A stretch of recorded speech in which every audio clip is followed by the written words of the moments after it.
They say empires fall by the sword, yet sometimes they decay inside the bedchamber. In 38 CE, at the very height of Roman power, a young bride crossed the marble thresholds of the Palatine Palace.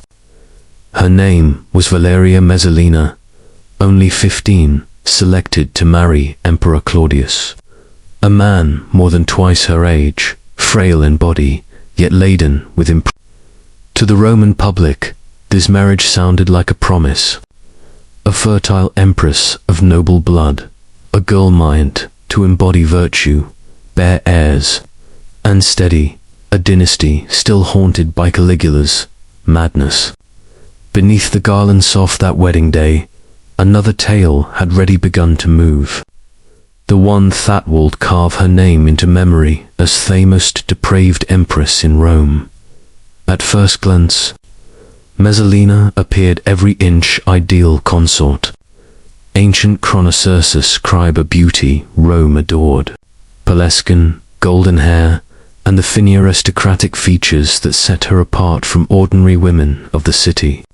She met her early duties without fault, giving Claudius to children, and appearing at state rites with grace and restraint, under the rigid moral code of Roman life, where women were divided into the virtuous wife, and Themeratrix, the prostitute. She was expected to incarnate chastity. What if the very gulf between what Rome demanded from her and what she secretly desired became the engine of her ruin? Did you know many claimed that Messalina slipped out of the palace at night disguised as a prostitute working in a brothel in Thesabura district?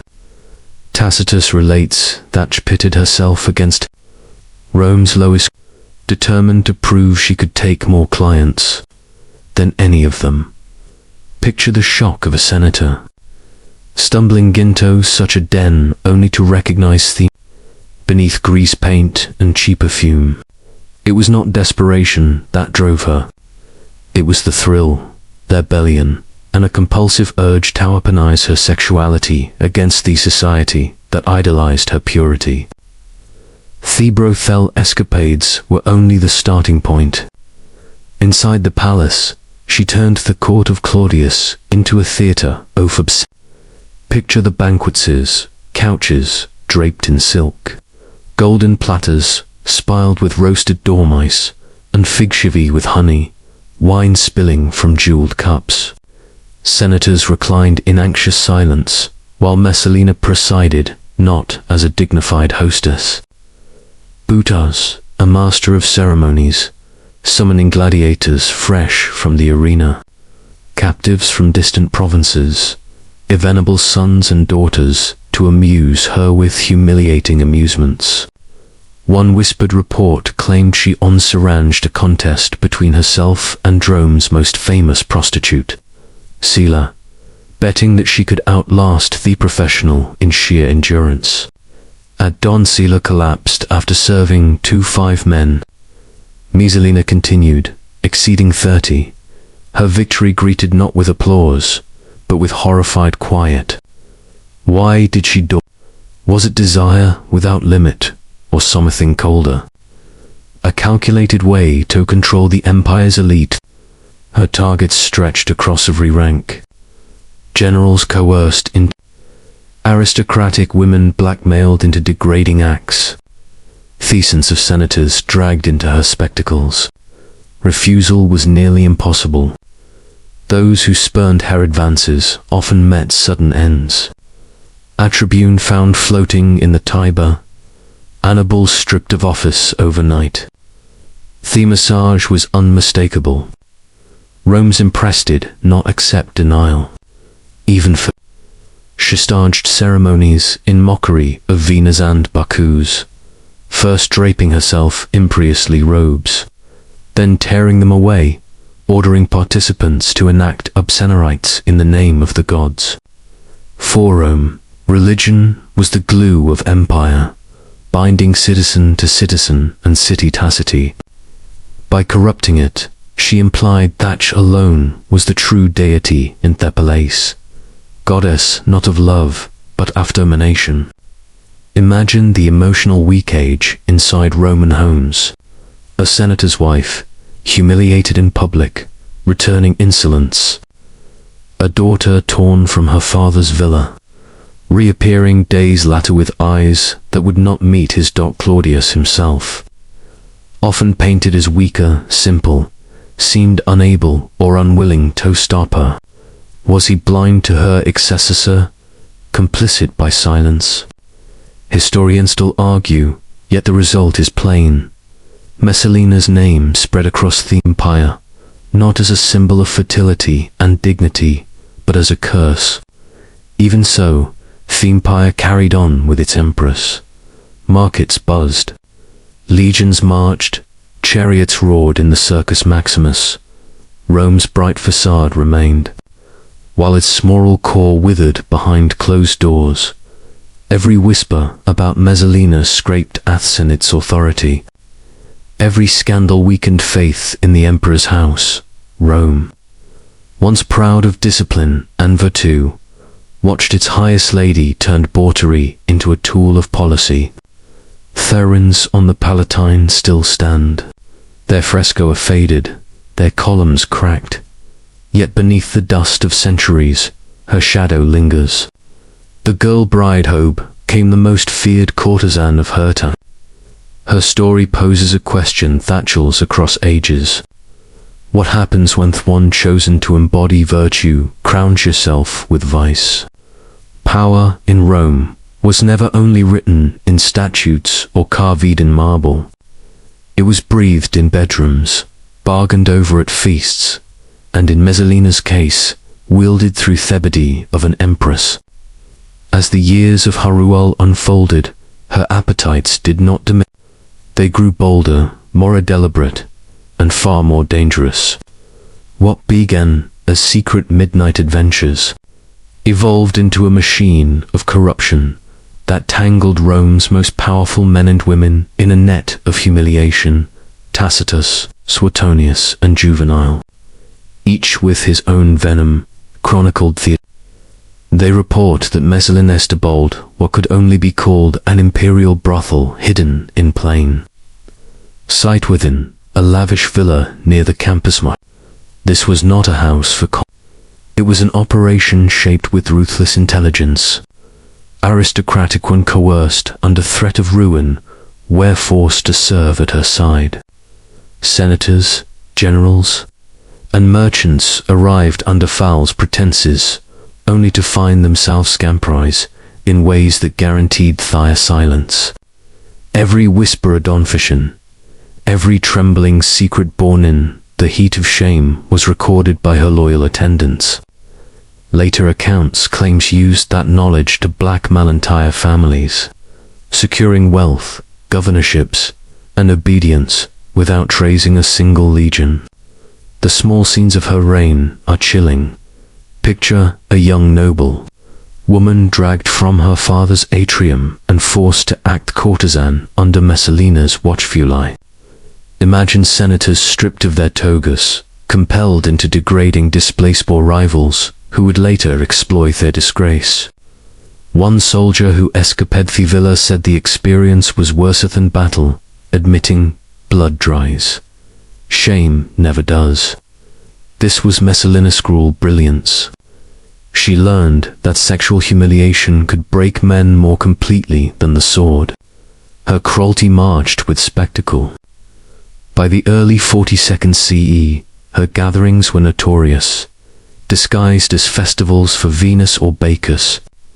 They began solemn incense climbing toward the gods, then slid into hostaged orgies where the ruling class performed acts they would never do. Messalina conducted the interesting like a maestro. Senators were paired with enemies. Generals were forced into grotesque contests. Noble wives were unveiled before roaring circles of the elite. Refusal meant death. Compliance meant ruin. Everyone left bound, not by loyalty, but by shared and suffocating shame. The most disturbing account focused less on public display and more on her need to compete. She treated sex as a gladiator's sport. Her most infamous contest, the endurance match against Scylla, Rome's celebrated prostitute, shocked the capital. Before a select audience of nobles, Scylla paced herself with care, tending to 25 men through the long night until exhaustion took her. Messalina did not stop. She continued past 30, refusing to yield until no volunteers remained. By dawn, she had won, and with that victory shattered any illusion of Roman dignity.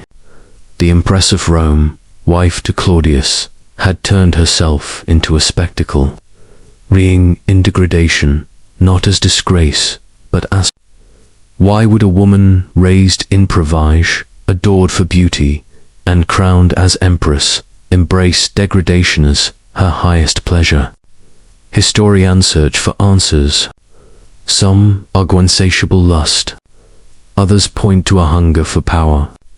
Some see the trauma of being married so young to an older, awkward husband. Perhaps the truth is simpler and more chilling. For Messalina, the contrast wasn't. The more her public role demanded chastity, the more thrilling it became to betray it. Her empire of lust had consequences. The Senate, already weakened, found itself frozen by...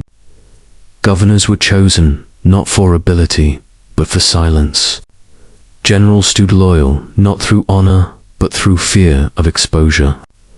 Rome's policiest whispered under her unseen hand. Foreign envoys whispered of strange negotiations. Senators seemed subdued, distracted, almost broken.